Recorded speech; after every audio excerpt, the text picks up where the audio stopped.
윤두서의 자화상이다. 자화상이라는 게 자기 얼굴을 자기가 그린 거잖아. 이 자화상 되게 유명하다고. 굉장히 막 사실적이고 막 살아서 꿈틀꿈틀대는 것 같기도 하고. 여기는 지금 오주석이라는 사람이 윤두서의 자화상에 대해서 비평한 거야. 비평은 뭔지 알지? 뭐 이렇게 분석도 하고 칭찬도 하고 뭐 비판도 하고 막 이런 거야. 그 다음에 예술적 가치에 대해서도 얘기하고, 그 다음에 이 그림 자체가 아니라 윤두서의 삶에 관한 이야기도 추가된단 말이야. 자, 그럼 본문 한번 확인해보고 나중에 다시 정리해 줄게요. 미완성의 걸작 초상화. 이게 지금 윤두서의 자화상이야. 자, 처음 비평이라고 했으니까 처음 부분에 어떻게 시작하나 봐. 여기 40을 넘긴 한 남자의 초상화가 있다. 이게 윤두서. 근데 우리가 알아둬야 되는 게 뭐냐면, 윤두서가 누구냐면 아주 유명한 증조 할아버지가 있지. 누구 그 이름인데 윤선도야. 윤선도가 어부사시사 우리는 문학책 속에도 배운 거. 윤선도의 증손자가 윤두서라고. 여기 40을 넘긴 한 남자, 그게 바로 윤두서를 말하는 거야. 그것도 자기 얼굴을 자신이 직접 그린 자화상이다. 뭐 영어로 오토바이오그래피 뭐 그런 거 있잖아. 공제 호구요. 공제 윤두서는 이분의 눈매는 상당히 매서워 첫인상만으로도 보는 이를 압도한다. 이건 딱 하면 질린단 말이야. 여기는 지금 윤두서의 어떤 그 첫인상에 대한 이야기를 했는데, 윤두서가 공제라는 호를 가지고 있어. 이게 공제라는 말은 쉽게 얘기하면 자기 욕심 때문에 어느 편이 되고 또 다른 편이 되고 이렇게 왔다 갔다 변죽을 울리는 것도 아니고, 그 다음에 공손함을 지켜가는 거. 그게 공제라는 윤두서의 호의 의미란 말이야. 자, 먼저 무슨 얘기했냐면 첫인상 얘기했고, 두 번째는 수염 얘기했어. 수염이 장난이 아니야. 기를 발산한대. 자, 첫인상은 막 압도해. 꽉 눌러버려. 사람들이 이렇게 하면 주눅이 드는 거지. 그렇게 작품을 계속 바라보느라면 점차, 야, 여기 묶어보자. 으스스한 느낌이 들고 결국 어느 순간 섬뜩한 공포감에 사로잡히기까지 한다. 야, 윤두서의 자화상을 딱 보고 난 다음에 첫인상 느낌은 이거야. 뭔데? 그랬더니 으스스한 느낌, 또 공포감까지 자아낸대. 자, 그러나 첫인상은 그다지 믿을 만한 것이 못 되는 경우도 많다. 그러니까 첫인상이 굉장히 막 여기 압도한다고 그랬는데 그냥 첫인상만 그럴 뿐 보통은 그렇다는 얘기야. 인상이 반드시 그 인물로부터 나오거나 그것만으로 결정되는 것은 아니기 때문이다. 그러니까 우리가 있잖아, 사람을 대할 때 그 사람의 첫인상이 완전히 모든 걸 결정하는 게 아니라는 얘기야.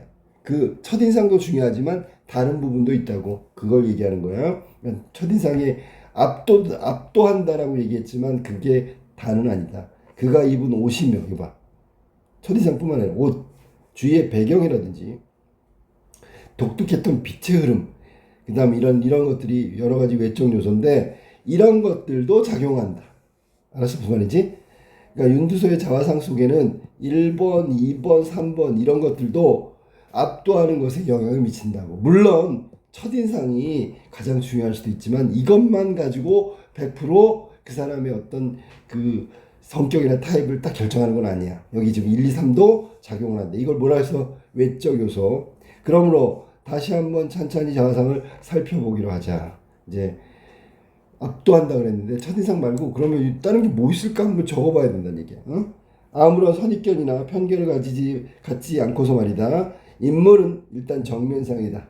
앞에서 보는 거야. 그러므로 정확한 좌우대칭을 이룬다. 좌우대칭의 정면상은 입체감을 갖기가 어렵지요. 왜? 평면이니까. 그렇잖아. 땅에서 대칭이니까 평면이야, 평면. 그러니까 입체감은 어려워. 그러나 얼굴 전체에서 바깥으로 뻗어난 수염. 자, 얼굴 전체에서 바깥으로 뻗어나간 수염. 그 표정을 화면 위로 떠오르게 한다.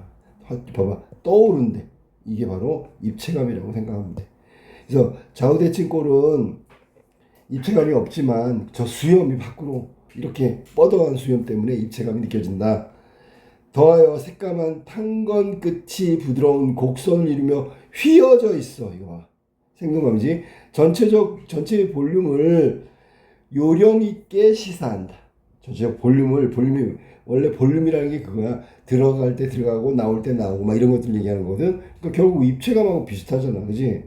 자, 좌우 대칭꼴 정면상 입체감 없어. 근데 이 윤두소의 자화상은 입체감이 느껴져. 왜? 바깥으로 막 뻗어나간 수염. 두 번째, 막 부드럽게 휘어져 있는 그 탄건의 끝. 그 다음에 전체적으로 들쭉날쭉한 볼륨. 이런 것들이 입체감을 준단 말이야. 그런데 극사실로 그려진 이 작품 속의 인물은 놀랍게도 귀가 없다. 자, 극사실이 뭐야? 정확하게 대상을 있는 그대로 그려야 되잖아. 그러면 사람이 귀가 없을 리는 없잖아. 근데 여기 윤두소자에서는 귀가 없다. 목과 상체도 없다. 무서워. 그래서 아마 공포감이 나온 것 같아. 마치 두 줄기 긴 수염만이 기둥인 양 양쪽에서 머리를 떠받들고 있는 것처럼 보인다. 긴 수염. 이것만 보이는 거예요. 어쩌면 옥에 갇힌 칼을 쓴 인물처럼 머리만 따로 허공에 들려있는 듯하다라고 얘기하면서 이런 것들이 주는 압도감, 압도하는 거, 느낌, 두려움, 공포심 이런 것들이 다 작용을 한다는 거야. 무조건 생긴 게 우락부락하니까 공포감 이런 게 아니고 아까 얘기했었지. 여러 가지 외적 요소 중에서 이거 봐봐. 수염, 머리가 없고 귀가 없고요. 목도 없어. 얼굴만 있는 거야. 수염이 막 뻗쳐 있어. 탄건의 끝은 막 부드러운 곡선 이런 부분들이 전체적으로 윤두소의 자화상이 느껴지게 하는 공포심을 전달한단 말이야. 머리는 화면에 상반부를 치켜 올라갔다. 덩달아 탄건의 윗부분이 잘려져 나갔다. 눈에 보이는 것이라고는 귀가 없는 사실적인 얼굴 표현. 근데 또 정면에서 뚫어져라 쳐다보고 있는 거야. 그러니 얼마나 무섭겠어. 그래서 눈에 가득 보이는 것은 첫 번째, 두 번째. 여기 1번, 2번 때문에 공포감이 아주 배가 되는 거야. 무서운 이유가 그거라고. 알았어? 자, 그 다음에 이게 무섭다 그랬는데 윤두소의 자화상은 우리나라 초상화 가운데 최고의 걸작이 뛰어난 작품, 불후의 명작. 이거 이후에는 더 훌륭한 작품이 없다는 말이지. 이라고 일컬어지며 국보 240호로 지정되어 있다. 국보 240호로 좀 국가 보물이야, 알았니? 이게 아마 1987년도라고 알고 있는데 국가 보물로 지정된 거야. 그러나 현재 작품에서 보이는 충격적인 회화 효과는 결코 조선에 추구하던 윤리 도덕 그리고 거기에 근거한 당시의 미감과 맞아떨어지는 것은 아니다. 그래서 윤두소의 자화상은 당시에 사대부들이 추구하던 게 뭐였냐면 윤리 도덕 그리고 미감 전혀 어울리지 않는다. 그러니까 특이한 그림이에요. 특이한. 그러니까 그 당시의 자화상에서 윤두소의 자화상하고 비슷한 걸 볼 수가 없어. 그리고 당시 사대부가 생각했던 거하고 좀 다른 미감을 갖고 있다.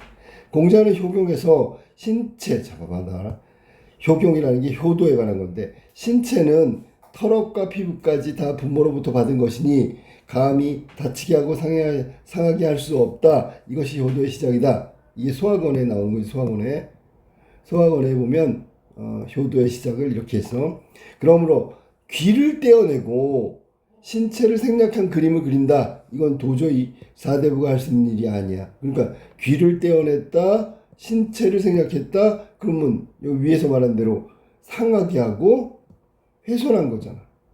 아니? 이게 다 그런 얘기야. 그러면 효경책에서는 전부 다 예를 들어 털, 피부 이런 거 다 전부 다 부모한테 받은 거니까 소중히 다루고 다치면 안 되고 상하면 안 되는데 자화상에 보니까 귀를 떼어내고 신체를 생략하고 도저히 사대부로서는 상상할 수 없었던 일이 윤두소의 자화상에서는 실제로 실현됐단 말이야. 알았지? 자, 여기까지가 처음에 윤두소 얘기를 시작했어. 이제 중간 부분으로 갈까? 그러한 의심을 품고 1995년 가을 뜻밖에도 58년 전인 1937년 조선 총독부가 발행한 조선 사료집 진속 사료집 진속이라는 책에서 윤두서 자화상의 옛 사진을 발견하게 되었다.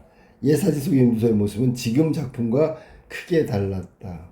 지금 얘기했던 사진하고 좀 달라. 알았니? 그러니까 자, 그러면 여기 봐. 그의 몸 부분은 선명하게 이거 봐. 그러면 오해가 풀렸네.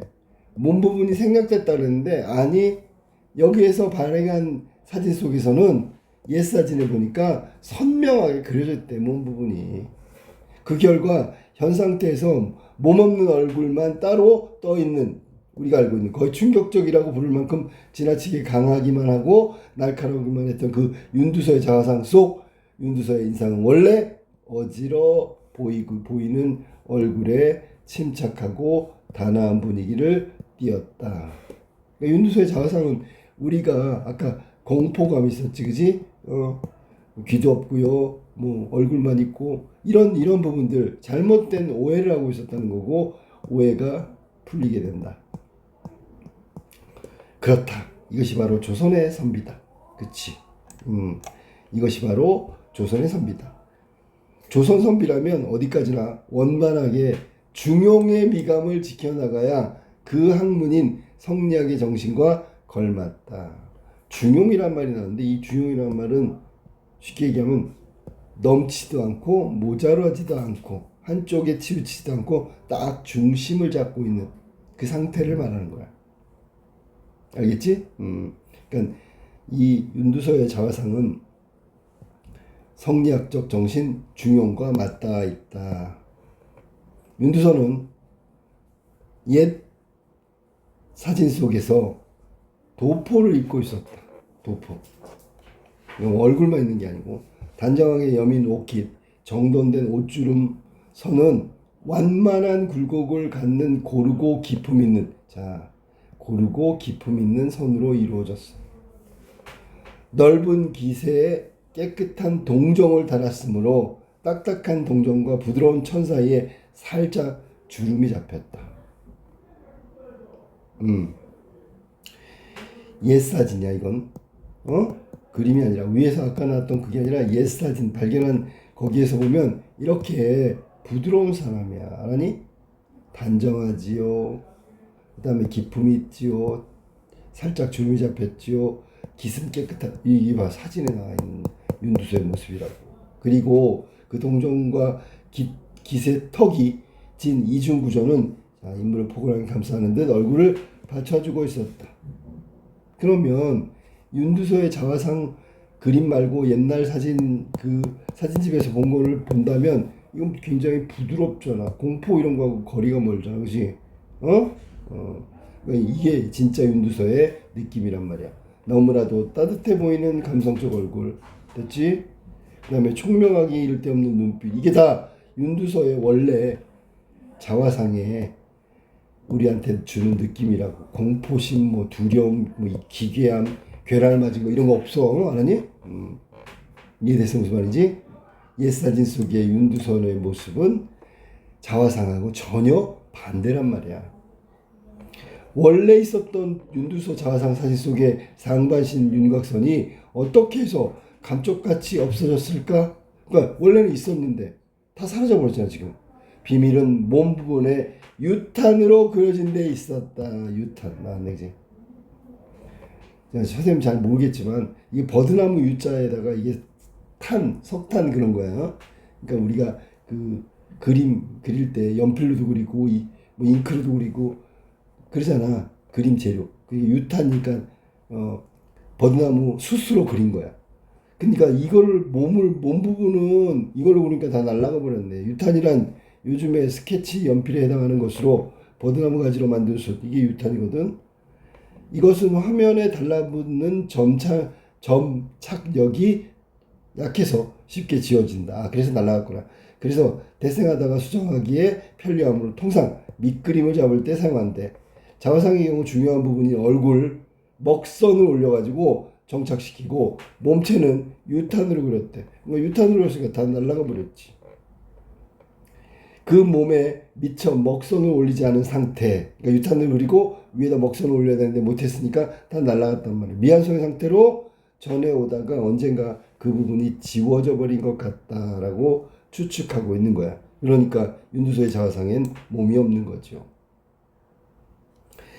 그 결과 원작품이 가졌던 풍부한 질감, 이 원작품이 가졌던 걸 사진을 통해서 우리가 봤다 그랬어. 앞면의 부드러운 질감, 이거 다 좋은 거잖아, 그지?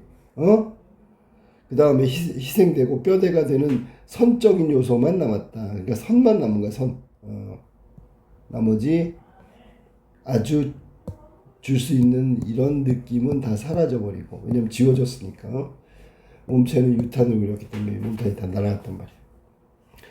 자, 그 다음 이제 지금껏 조선 추성화의 최고 걸작이며 파격적인 구도를 가진 완성작이라고 생각되어 온 자화상은 미완성작임을 확인하게 됐다.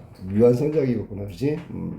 그러니까 그리다가 만 건데 먹선을 안 올렸으니까 유탄은 다 날라갔고, 원래는 유탄 위에다 먹선을 그려야 되는데 안 그렸으니까 이 작가는 윤두소의 자화상을 이렇게 평가하고 있는 거야. 그리다 만 거라고. 알았니? 원래는 자, 요 부분은 파격적이며 완성이라고 생각해 온, 이거는 기존의 평가야. 기존의 평가고, 그러니까 윤두소의 자화상은 이런 거예요. 파격적인 구도, 완성적. 하지만 여기 글쓴이는 아니야, 얘는 미완성 작품이야. 하지만 실망할 것은 없다. 작품의 예술성도 미완성이라고 절대 말할 수 없기 때문이다. 그러니까 이거 작품은 미완성이 맞는데, 이 사람 평가는 미완성작이라고 했는데, 근데 작품의 예술성은 미완성이 아니라 완성이라고. 그러니까 실망할 필요가 없죠. 자화상은 완벽하다. 평가. 미켈란젤로는 노예상을 조각하면서 미처 다 쪼아내지 못한 대리석 조각을 남겼다. 그러면 미켈란젤로의 노예상은 윤두소의 자화상처럼 뭐라고? 미완성이라고 그랬지. 미완성. 하지만 이 노예상을 우리가 아주 훌륭한 조각상이라고 얘기하고 있거든. 오히려 이 미완성은 오히려 드물게 보이는 걸작이라고 평가한다. 이게 지은이가 미완성을 바라보는 시각이지.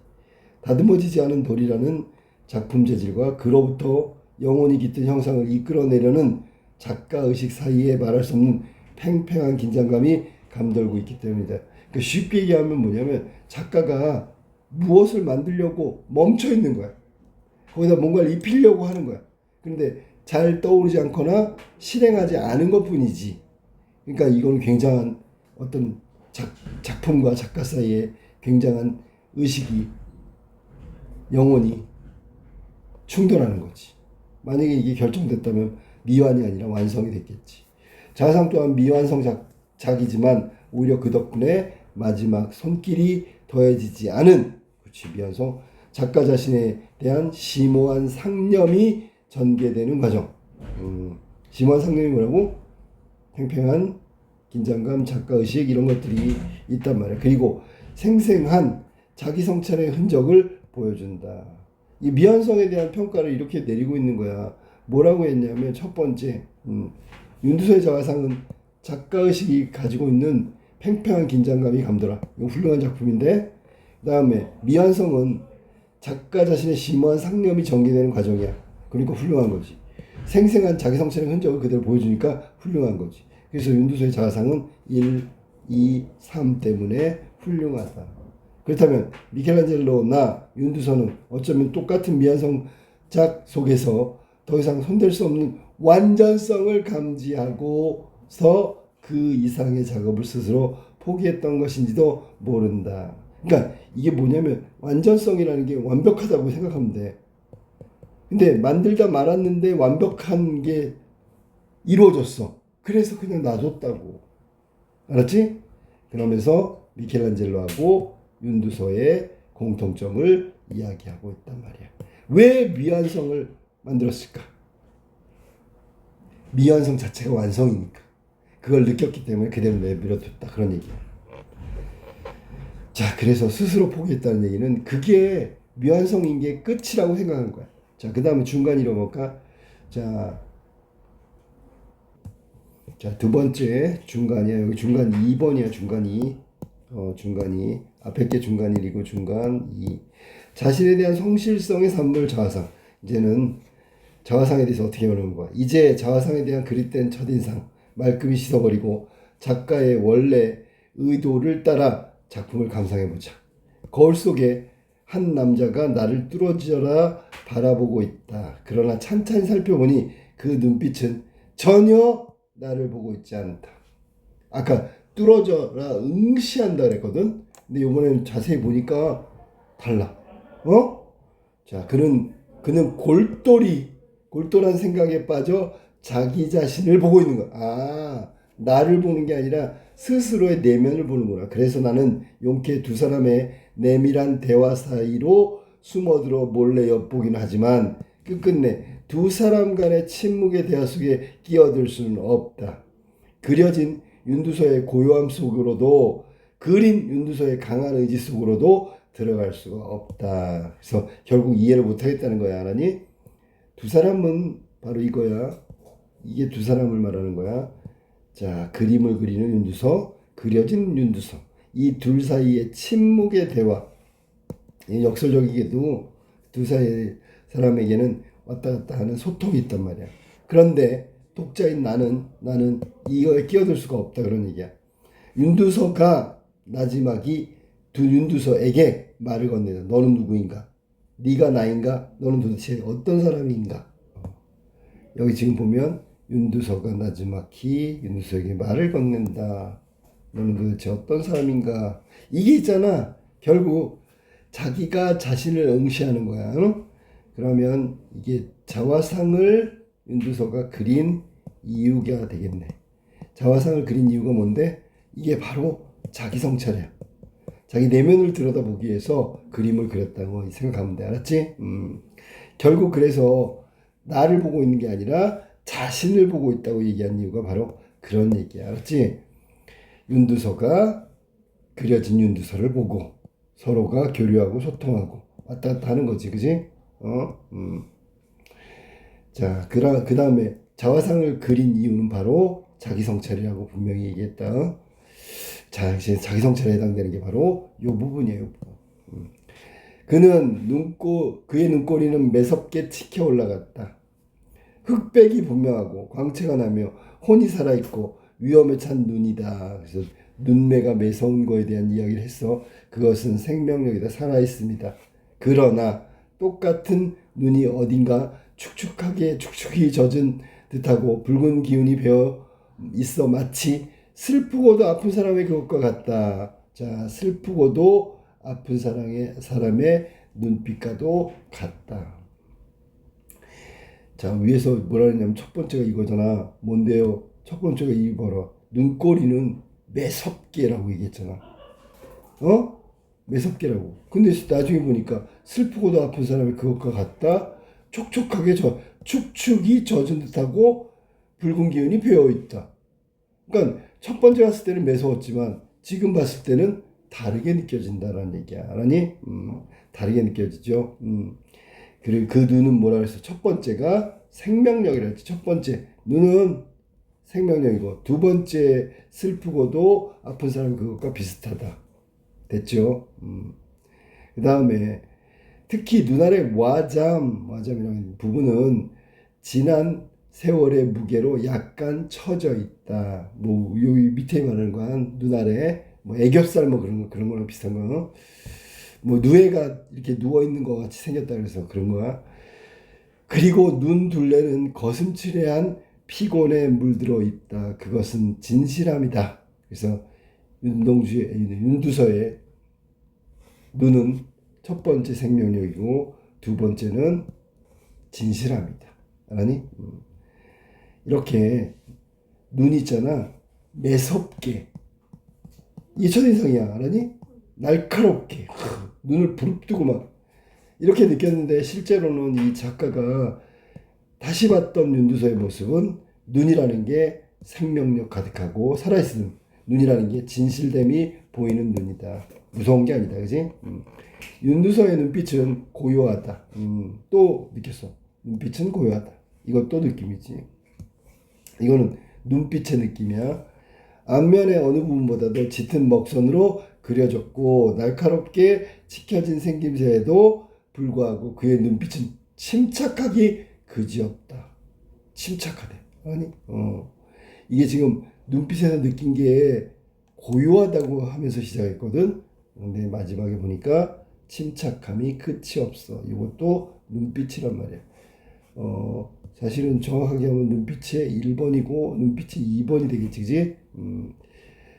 윤두서의 눈빛에서 느낀 감정이란 말이야. 그 다음에 그것은 평생을 공과 경으로 일관한 삶의 정신이 저절로 드러났기 때문이다라고. 요거는 누구? 필자가 지금 필자 작가지, 그지? 작가가 생각했을 때 관점이라고 봐야 되겠지, 그지? 어쩌면 눈꼬리 쪽에 두세 줄씩 잡혀 있는 자잘한 눈주름 때문일지도 모른다. 그치, 그것 때문에 윤두서는 허망한 세월 속에 달라져 가는 자신의 모습을 똑바로 바라보고 있다. 그림에서. 그러나 곱게 진 쌍꺼풀이 이채롭다. 쌍꺼풀. 그것은 중간쯤에서 풀려나와 눈썹과 평행선을 그렸다. 풀렸다. 눈썹은 씩씩하게 치켜 올라간 검미, 미간인데 마치 검처럼 쫙 올라갔단 말이야. 그러니까 쫙 이렇게 올라가는 걸 말하는 거야. 용맹스러운 무사의 그것과 같은 곧은 눈썹은 치켜 올라갔으니까 이렇게 그려야 되겠죠. 이 눈썹은 씩씩하고 마치 검 같아. 무사의 그것과 같은 곧은 눈썹. 끝으로 갈수록 흐려지고 끝으로 갈수록 넓어진다. 강인하다, 중후하다. 이게 바로 눈썹이 주는 느낌이란 말이야. 그치? 눈썹은 씩씩하고 마치 검 같아. 치켜 올라갔어. 이런 것들이 다 눈이야.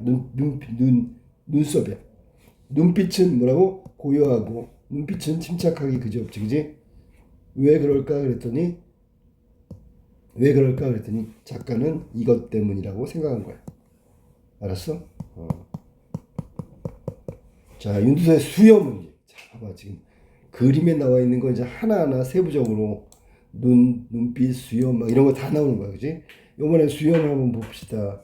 수염은 마치 관우장비의 수염을 합쳐놓은 것 같아. 관우의 수염은 길고 장비의 수염은 짧지만 막 이렇게 거칠거칠한 거. 관우처럼 기품 있는 턱수염, 길게 가슴을 덮고 장비처럼 풍성한 구렛나루 옆으로 뻗어 있어. 특히 뺨 위쪽으로 드날리는 수염은 마치 불길처럼 솟구쳐 얼굴에 생명력을 북돋아준다. 맞아. 이 생명력이라는 게 뭐냐면 이 수염이 막 삐죽삐죽 이렇게 됐으니까 느낌이 그렇단 말이야. 수염은 한 올 한 올 헤아릴 수 있을 정도로 지극히 사실적이다. 이게 중요한 말이지. 사실적. 그것은 펜으로 그린 이게 양이라는 게 모양이 모습이니까 이게 지금 직유법이야. 분명하면서도 자연스럽게 굽이치는데 특히 그 끝이 예리하게 살아있다. 날카롭단 말이야. 지금 계속 수염 얘기하는 거야. 첫 번째 수염은 뭐라고? 얘는 두 가지가 합쳐져 있기 때문에 생명력을 북돋아준다. 그리고 굉장히 사실적으로 그렸다. 그 다음에 분명하면서 자연스럽게 굽이치는 게 아주 날카롭고 예리하다. 그 다음에 굵기와 강도도 미묘한 변화를 준다. 처음부터 끝까지 다 하나가 아니야.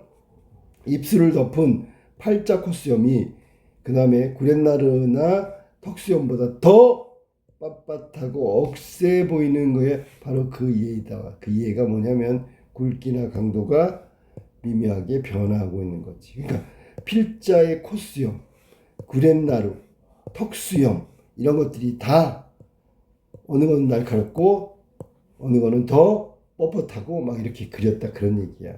알겠지, 그지?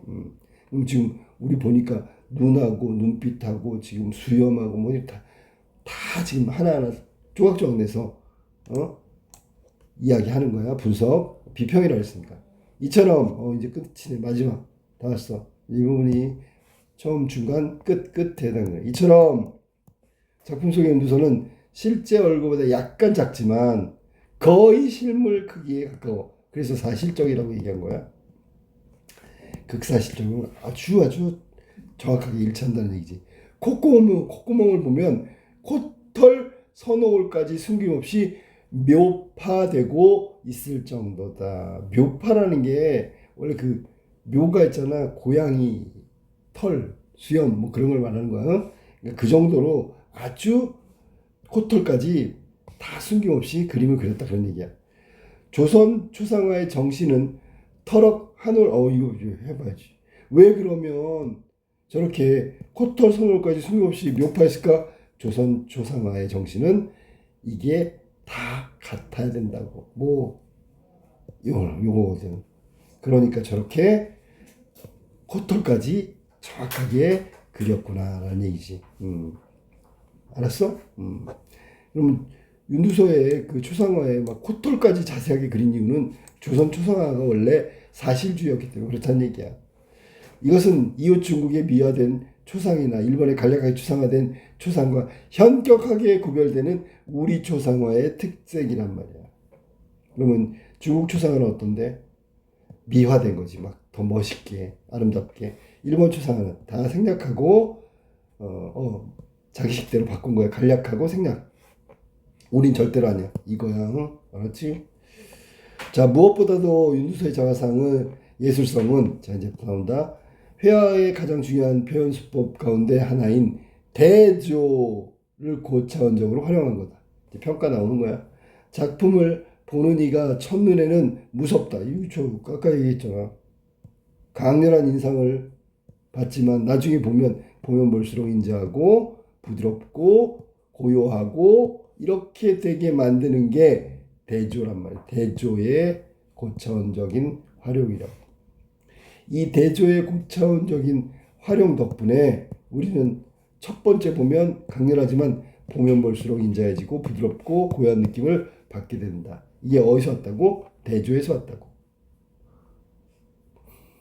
이는 어쩌면 선비의 학문과 무인의 기량을 함께 추구했던 윤두서의 문과 무. 그렇지. 문과 무. 자, 그러면 무가 용맹한 거잖아. 무는 뭐야? 이거는 선비니까 부드러운 거고 똑똑한 거고 막 그런 거잖아. 이 두 가지가 함께 그림 속에 있는 게 아닐까라고 얘기한 거야. 그리고 문과 무는 대조야, 알았니? 대조라는 말이 여기 이렇게 해도 맞는 말이다. 알았지? 그리고 요거는 어디 봐봐. 이는 어쩌면 이렇게 나왔기 때문에 요 부분은 해석이 있잖아. 필자의 관점이야. 이것도 필자의 관점. 필자의 관점으로 보면 혹시 대조 문무의 정신의 일치 이게 아닐까라고 자기가 개인적으로 주관적으로 해석한 거야. 그래서 윤두서와 절친했던 이서는 그의 죽음을 이렇게 한탄한다. 오라 하늘이 이 세상을 편안케 하고 싶지 않으셨는가? 공을 빼앗아 감. 이게 이제 윤두서가 죽은 거잖아, 그지? 공을 빼앗아 감이 어찌 이다지 빠른가? 이른 나이에 죽었단 말이야. 하늘은 이미 공에게 재상의 궁량을 주고, 궁량이란 말은 이거는 궁량이라는 건 우리가 능력을 말하는 거야. 재상의 능력을 주고 잘 처리할 수 있는 능력, 또 적을 방비할 장수의 재주를 주지 않으셨던가. 그러니까 지금 이서가 봤을 때 윤두서는 선비, 재상, 장수, 이건 무라고 해야지. 이거는 문이고, 그러니까 문과 무를 겸비한 사람이라고 이서가 윤두서를 평가하고 있는 거예요. 그리고 일찍 죽게 한 거에 대해서 탄식하고 있는 거야. 알겠지? 결국 대조의 기법, 대조라는 걸 가지고 윤두서의 자상을 평가하고 있다. 자, 그러면 이 전체적인 내용을 정리를 한번 해봐야 되겠네. 이 글의 대상은 우리가 계속했던 바로 이 윤두서의 자화상이에요. 이것에 대한 평가를 지금 오주성님이 하고 있는 거예요. 그러니까 이게 아까도 했지만 비평문이라고 그랬지. 비평문. 비평문. 글 종류는 비평문. 당연히 비평이지. 그지? 근데 그냥 하는 게 아니라 논리적으로 증명하고 있어. 이게 무슨 얘기냐면 하나하나 그림에 관련된 것들을, 즉 모습 있잖아. 이 모습이 보여지는 모습이고 원래 사진으로 남아있는 모습 있지. 이런 걸 가지고 이 모습하고 이 모습은 다르다. 이걸 증명하는 거야. 아니? 자, 그러면 이게 전체적으로 윤두서가 그 자기 스스로의 자화상을 남긴 거에 대한 해석을 이분이 한 건 이분 오주석이에요. 아니? 자, 이 글은 해석인데 이게 대부분 설명적이다라고 할 수 있어. 그림에 나와 있는 거 하나하나 설명하고 있는 거야. 그 다음에 근거를 제시하고 있지. 그림에 나와 있는 모습들. 그 다음에 필자는 관찰하고 있어. 네, 그것도 아주 세밀한 관찰을 하고선 그림에 대한 평가, 비평을 하고 있는 거야. 다소 주관적이지만 그런 평가를 하고 있다. 처음, 중간, 끝. 여기서 제일 중요한 말은 맨 마지막에 극사실주의 대조의 기법. 그래서 윤두서의 자화상은 높은 평가를 받게 된다 라고 하면서 마무리가 된 거야. 알았지? 여기 전체적으로 윤두서의 삶도 중간중간에 나왔고, 그 다음에 그림에 대해서 왜 그렇게 그렸을까? 왜 그 그림은 그런 느낌을 줬을까? 사실은 아닌데 뭐 이런 것들. 우리가 갖고 있는 조선의 어떤 자화상의 특징에 대한 얘기도 하고 있어. 처음에 볼 땐 매섭고 무섭고 공포감. 근데 자꾸 보면 인자하고 자비롭고 푸근한 느낌이 들어. 그게 조선 자화상의 특징인데 윤두서의 그림도 그거와 다르지 않다라고 하면서 끝난 거예요.